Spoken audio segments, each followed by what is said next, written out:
Hey guys, welcome back to the channel. All right, I needed to update this video. It's on the EC135 collective control lock. It locks the collective control down, and it doesn't allow you to take off if it's in the locked position and you lift it all the way up. Anyway, I had to redo this video.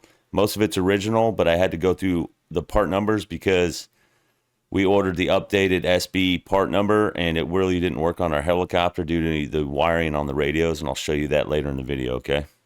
We're going to go over where to find the correct part number because let me just speak from personal experience. I have ordered this part multiple times, the wrong part number.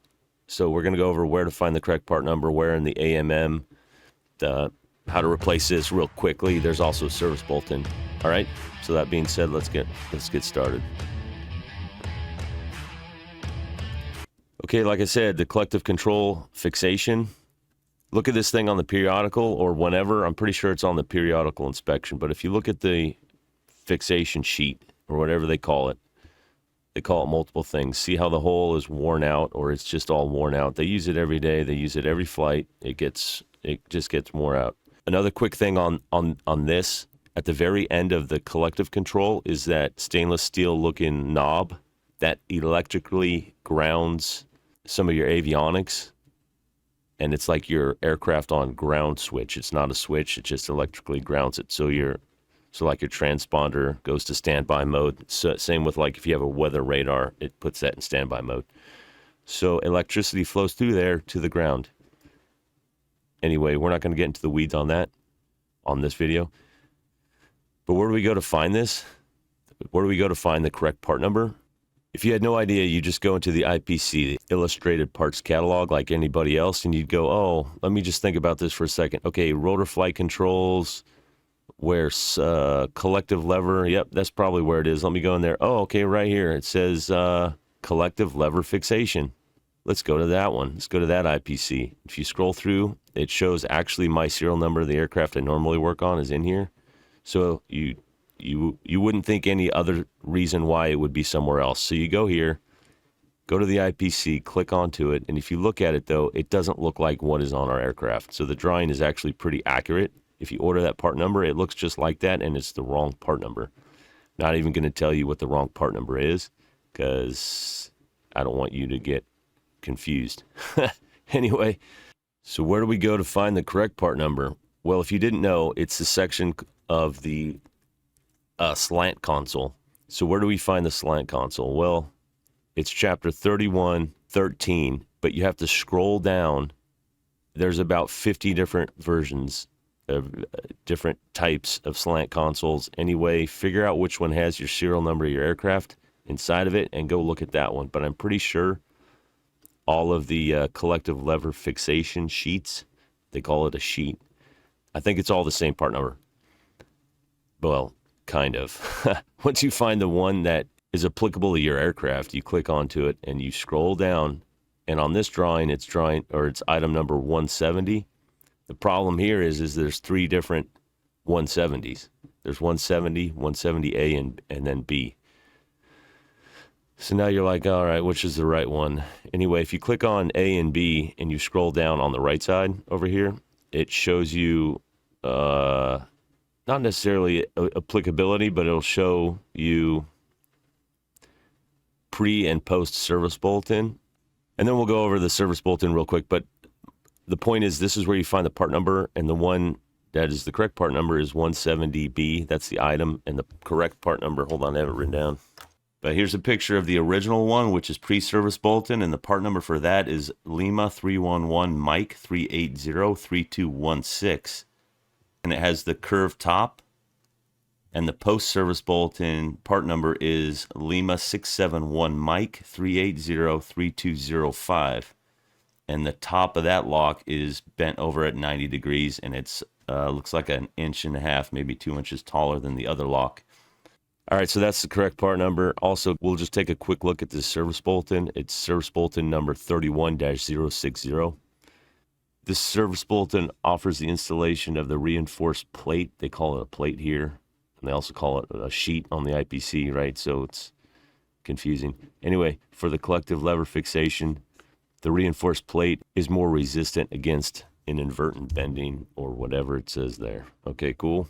If you scroll down to the drawing at the very, or the picture at the very end of it, it shows the sheet, but they call it a plate, and that's exactly what we have there.